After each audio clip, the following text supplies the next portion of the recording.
Bonjour mes délicieux co-créateurs, c'est Lilou, je suis à Marseille aujourd'hui avec Eric. Bonjour Eric. Bonjour Lilou.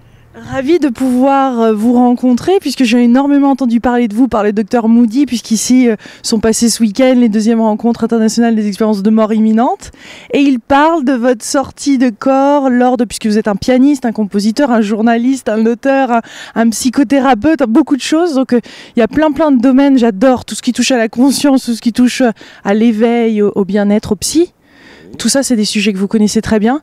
Mais j'aimerais commencer par cette petite histoire que le docteur Raymond Moody, donc, qui est le père des NDE, avec son livre The Life After Life. Qu'est-ce qui s'est passé lors de ce fameux moment au piano ?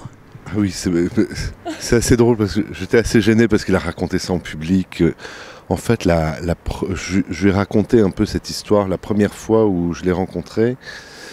Il y a bien longtemps maintenant, et parce que je me posais des questions sur d'autres formes de NDE.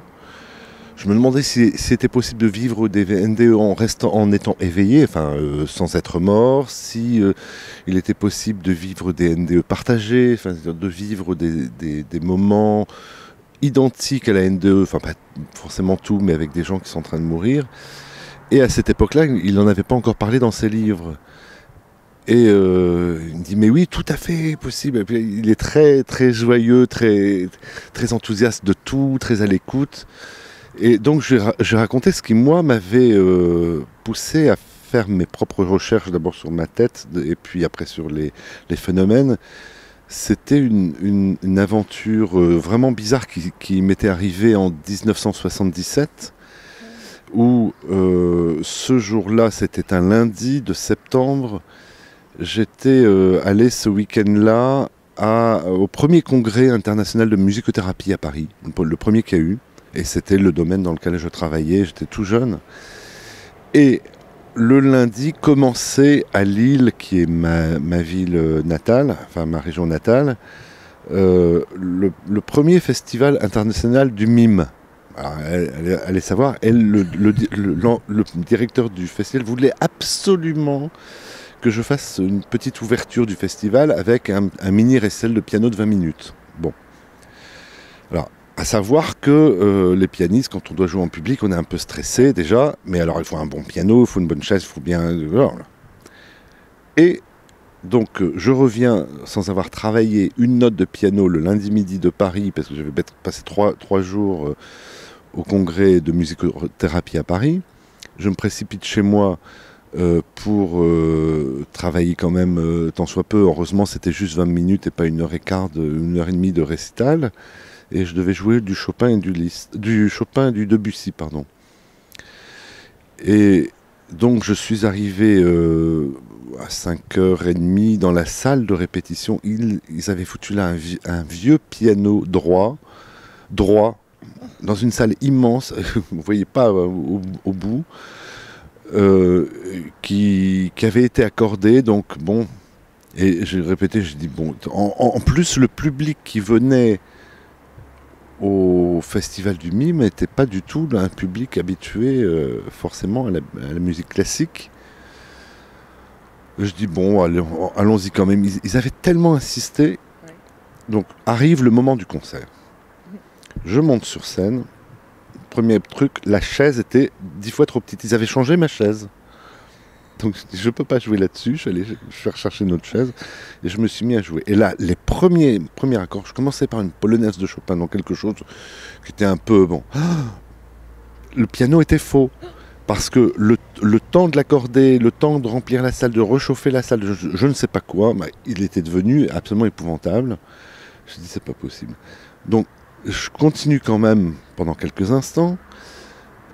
Je dis, je ne sais pas si je vais pouvoir continuer. Et tout d'un coup, comme c'était un festival du mime, vous savez, les pianistes, on a besoin de voir un peu où on joue.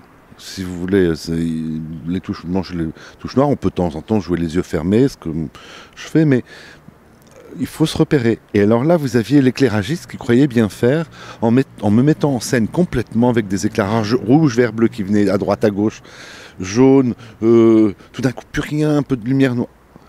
Ce qui fait que les touches du clavier bougeaient, disparaissaient, Complètement, c'était absolument incroyable. Je dis mais je vais jamais y arriver, je savais même plus où je jouais. Je veux dire, où j'arrête là complètement en disant là c'est pas possible ces conditions-là, mais la salle était pleine à craquer. Sur les bords il y avait des gens debout, enfin bon. Donc ça faisait beaucoup de monde. Je dis tous ces gens-là, je vais voir l'air malin. Et je dis, qu'est-ce que je fais? J'arrête ou je continue? Et puis, je continuais à jouer, hein, donc je ne pensais même pas à ce à quoi je jouais. Je dis, bon, ok, je continue, et puis on verra ce qui se passera.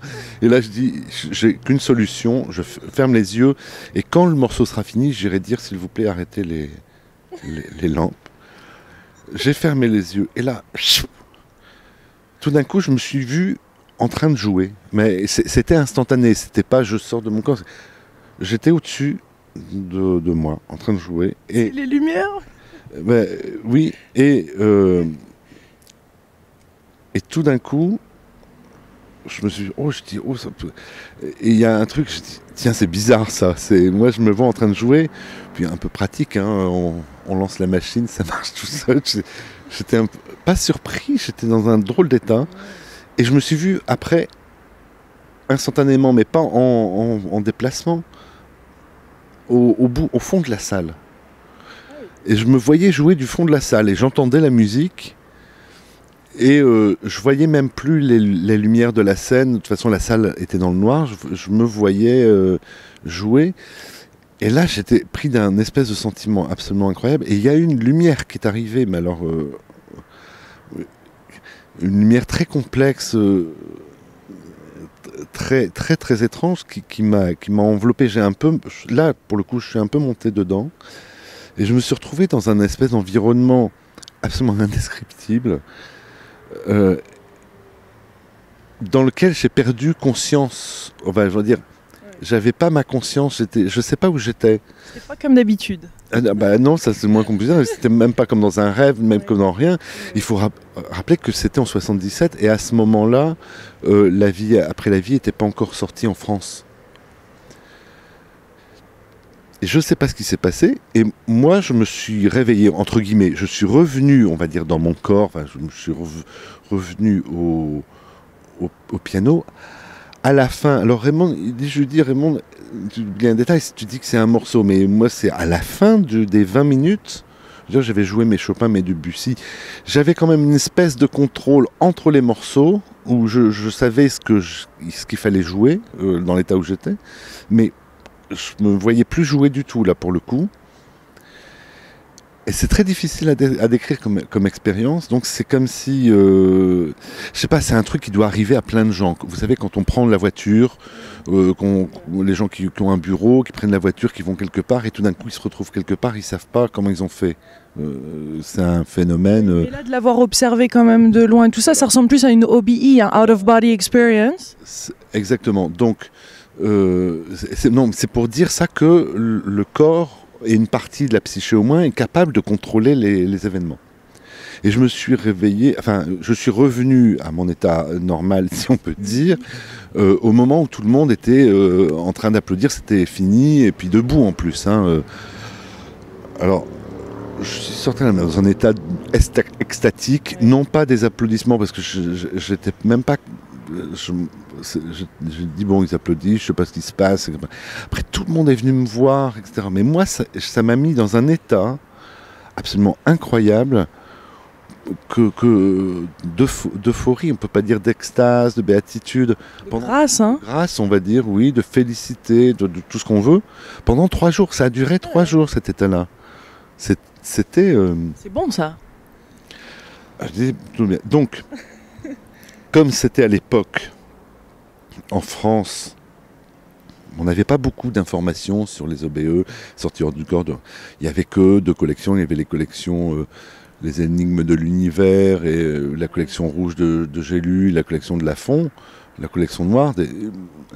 Et je me disais, mais parce que là, c'est une OBE, si vous voulez. Après, on en a parlé plus avec Raymond. C'est effectivement quelque chose qui s'apparente à une sortie hors du corps, mais avec la lumière.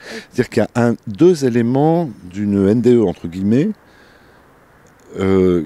qui me permettait de dire, bon, ça peut rentrer dans le cadre du NDE, parce qu'il y a cet élément de lumière qui est très important, qui après est revenu plusieurs fois dans ma vie, parce que j'ai eu d'autres expériences, bien sûr musicales, mais enfin d'autres types un peu complémentaires, notamment NDE partagé, NDE mystique, enfin bon. C'est ça, c'est ce que j'allais vous demander, parce que ça change forcément une vie, et après vous êtes forcément, c'est pour ça que vous êtes intéressé à tous ces sujets. Ce que j'ai cherché à savoir, qu'est-ce que c'était. Et puis moi j'étais en cours de psy à l'époque, donc j'étais voir le psychiatre qui nous faisait nos cours de neurophysiologie, etc. Donc pour lui en parler, il disait oui, mais heureusement il était sympa, il ne m'a pas fait enfermer tout de suite. Mais quand on n'est pas informé, on se demande, on hésite à parler de ces choses-là. Et je pense que la majorité des gens qui s'intéressent aux phénomènes psy, enfin, vous savez, les phénomènes parapsychologiques, en général, la voyance, la clairvoyance, la télépathie, ou la NDE, le contact avec les morts, etc., ont tous vécu une histoire pour pouvoir accrocher chez eux le sujet. Ceux qui n'en ont pas vécu, dans les chercheurs, sont quand même assez rares, quel que soit le truc. Et je sais que moi j'ai eu un avantage, c'est que comme j'ai pas vécu une expérience unique, j'ai toujours relié le phénomène de NDE après que j'ai étudié, j'ai revu vraiment, il y a eu des groupes en France d'études, j'ai beaucoup travaillé sur le sujet, mais je l'ai toujours relié à tout ce qu'on appelle les phénomènes périphériques. Les phénomènes autour de la mort, c'est-à-dire j'ai étudié le channeling, la médiumnité aux États-Unis, j'ai fait un bouquin qui est une référence en France à ce sujet-là, j'ai étudié... Avec Stanislas Grof aussi. Oui, j'ai travaillé avec Grof, ça pour la thérapie en respiration holotropique évidemment. Donc j'ai fait toute une formation en transpersonnel, en toutes sortes de choses. Et j'ai eu un avantage, c'est que effectivement j'ai travaillé les choses que j'avais pu expérimenter. Et puis d'ailleurs c'est l'une des choses sur lesquelles Grof insiste, et sur lesquelles les bouddhistes d'ailleurs insistent. Le bouddhisme, l'un des fondements de l'enseignement bouddhiste, c'est ne croyez rien que vous n'ayez expérimenté par vous-même. Et moi j'ai eu cette chance-là, on va dire.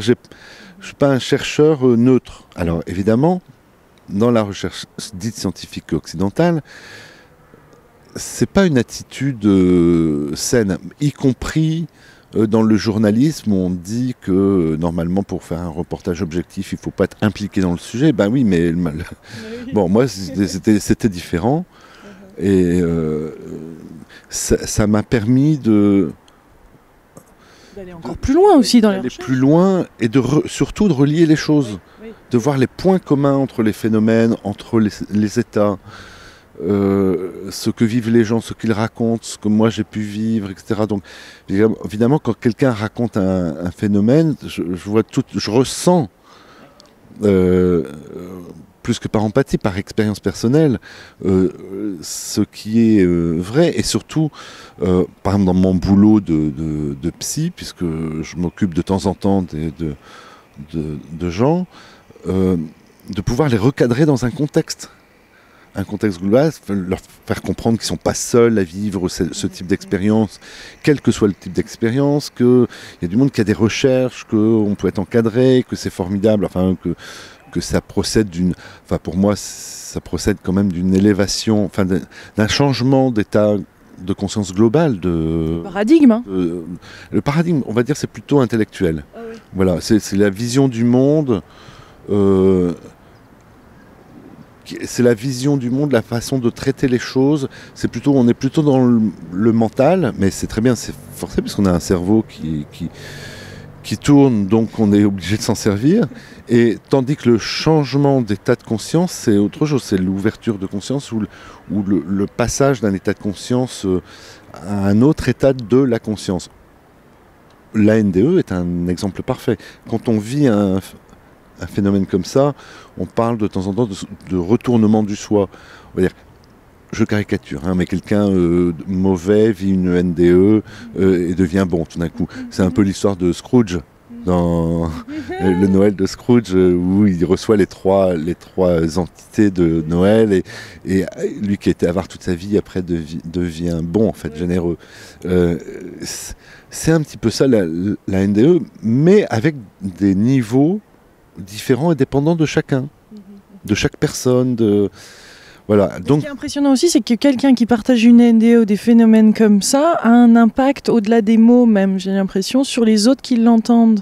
Il y a vraiment quelque chose, par exemple ce week-end, qu'on ressent, qui est assez spécial par rapport à n'importe quel autre sujet en fait, d'inspiration ou de conscience ou autre. C'est que les NDE ou ce genre d'expérience a vraiment un impact chez les autres en fait. C'est-à-dire qu'il y a une certaine vibration, on dirait, ou énergie que la personne ramène et transmet en plus. Non, vous aviez... Oui. Alors, il y a deux choses. La première, c'est qu'effectivement, quand on parle de la vie après la mort, c'est quelque chose qui touche, qui normalement, enfin, sauf quand on est dans le déni, touche beaucoup de monde et qui va agir en profondeur. Ensuite, la deuxième chose, c'est sûr que les gens qui ont expérimenté une NDE ou d'autres types d'expériences similaires vont en parler avec beaucoup d'émotion, parce que l'une des choses de la NDE, contrairement à la télépathie, qui peut être, où ça peut être juste des impressions sonores ou physiques, sont essentiellement des impressions visuelles à la base. D'accord ? Donc des images très fortes qui éveillent des émotions très fortes, et quand on reparle de ce qu'on a vécu, on voit les images, donc on retrouve les émotions. Donc les discours sont... Vous avez vu des gens pleurer sur scène, etc. Les discours sont portés par des émotions qui vont déclencher des émotions, donc c'est très communicatif tout ça. Vous voyez ? Donc ça c'est le deuxième niveau, puis il y a le niveau énergétique. Il y a des personnes qui ont vécu... alors, c'est pas tout le monde, hein, c'est pas tout on vit une NDE, on devient comme ça, c'est pas vrai. Le docteur Eben Alexander, par exemple. Voilà. Lui, il a vécu quelque chose qui fait qu'il est très charismatique, qui est rayonnant. Raymond Moody aussi, il a eu ses expériences. Groff, vous l'avez rencontré, vous avez vu quel charisme il a, c'est absolument extraordinaire. Donc on va dire effectivement ce sont des personnes qui ont une énergie vibratoire assez forte, communicative, très... J'ai envie de dire, ils sont habités, c'est-à-dire que l'âme est vraiment là, et dans le coup, c'est ça le charisme en fait, c'est cette présence, c'est complètement le corps habité par l'âme et non pas ailleurs. Oui, vous avez vu Moody, vous avez vu Eben Alexander, alors, ce qui est bien avec les chercheurs, c'est que la recherche, ça permet on va dire, de rationaliser, de temporiser le discours. Vous voyez, comme Moody qui fait beaucoup de philosophie, comme Alexander qui va parler plus tôt de neurophysiologie, ça permet de cadrer le discours et de ne pas se laisser partir dans l'expansion. Alors, et là, bon, ce monsieur est très bien, mais vous avez vu celui qui a fait l'état des lieux sur ce qu'est une NDE hier après-midi. Moi, je rigolais, je disais, on dirait un showcase de Apple ou de Windows pour présenter la NDE. Ça, c'est un pur chercheur qui n'a pas vécu. Ouais. On voit tout de suite la différence, parce qu'il a lu son papier, il a tout résumé, c'était parfait. En 3/4 d'heure, on a tout eu. Mais c'est pas du tout le même type d'approche. Voilà, vous voyez, c'est pas du tout, même si son sujet il est passionné, lui et sa femme sont passionnés, mais bon. Et c'est sûr. Oui, c'était le docteur Jeffrey Lang, c'est ça ? Parce que j'étais pas là pendant ça, je faisais d'autres interviews. Vous n'étiez pas là, donc. Mais je le connais, je l'ai interviewé par Skype, et oui, lui c'est le plus gros site de NDE aux États-Unis, NDERF. C'est extraordinaire, mais vous voyez la différence d'approche qui est complètement différente. Donc il faut l'une et il faut l'autre. Le mieux, c'est les deux en même temps. Pour moi, c'est toujours plus sympa, humainement parlant, disons. Et puis voilà, quoi. Mais il faut surtout se mettre à l'idée que vous n'avez pas d'un côté la NDE, de l'autre côté les états modifiés de conscience ou les états non ordinaires de conscience, tel type d'expérience. Tous ces phénomènes de la psyché sont reliés les uns avec les autres, non pas seulement par des points communs, mais par des points communs énergétiques, psychiques, des plans d'interconnexion entre différentes dimensions de l'esprit ou peut-être de l'univers, on ne sait pas. Tout ça est relié et le plus difficile, c'est donc d'avoir cette vision d'ensemble de tout, parce qu'on n'a qu'un cerveau qui fonctionne en oui-non, Oui. donc il faut faire avec. Et c'est parfois très difficile d'en parler parce que on n'a pas les mots, comme on dit, pour tout mettre. Et donc 35 ans après cette expérience, 77, 35 ans après, quelles sont pas les conclusions, mais est-ce qu'il y a vraiment quelque chose qui résume ou qui touche à ce que vous avez vraiment compris au-delà de cette expérience, ou en fait tout a... Quel est votre petit dernier mot par rapport à tout ça? Mon dernier mot, c'était ça, en fait. Après, mais j'ai mes conclusions perso sur ce que je vais faire. Alors, effectivement, par exemple, moi qui voulais faire essentiellement de la musique et de la psy, moi là, je suis devenu journaliste. Mais on va dire, ce que je fais, des fois, je me dis, mais pourquoi je me suis lancé là? Mais ça fait 26 ans que je suis à Psychologie Magazine quand même. Et je pense on a derrière nous d'abord des anges pour protéger, et ensuite on a une espèce de, je crois bien, la destinée. On est fait pour faire des choses très précises, veut ou veut pas, on les fait. Pour moi, c'est la transmission, de faire les liens entre les choses. J'ai mes propres travaux ou ceci et cela. Puis bien sûr, la musique compte toujours, mais moi, je peux pas.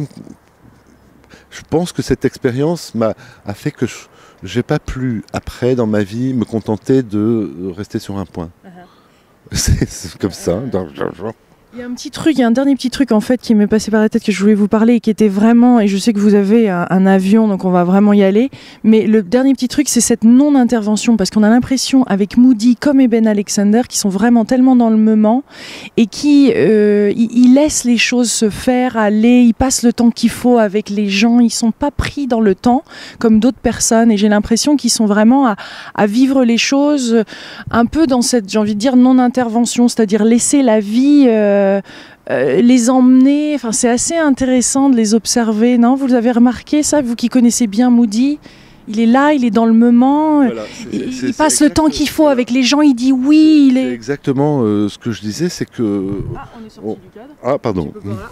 Voilà. Donc, c'est que... moi, vous savez, ma base... Enfin, la plupart des bouquins... J'ai fait des bouquins d'enquête, des bouquins de ceci, des bouquins de journalistes, mais... j'ai fait plus d'une dizaine de bouquins sur le zen, oui. Parce que c'est ce à quoi on mène, c'est-à-dire être tranquille, etc. Alors évidemment, quand on est dans un colloque journaliste, il faut écouter tout, être avec tout le monde et pouvoir après faire son boulot. Mais moi, mon fondement de vie, c'est ça. C'est comme Raymond, et comme plein de gens, comme Stan, après il y a les moments de boulot durs, surtout quand on est dans une société. C'est les moments où on se retrouve avec soi-même, avec le cosmos. Et là, il faut vraiment que je me retrouve avec moi, sinon je ne vais pas attraper mon avion. Et en tout cas, merci beaucoup et merveilleux voyage de retour. Et à très bientôt, Eric. Oui, à bientôt. Au revoir, mes délicieux co-créateurs. À bientôt.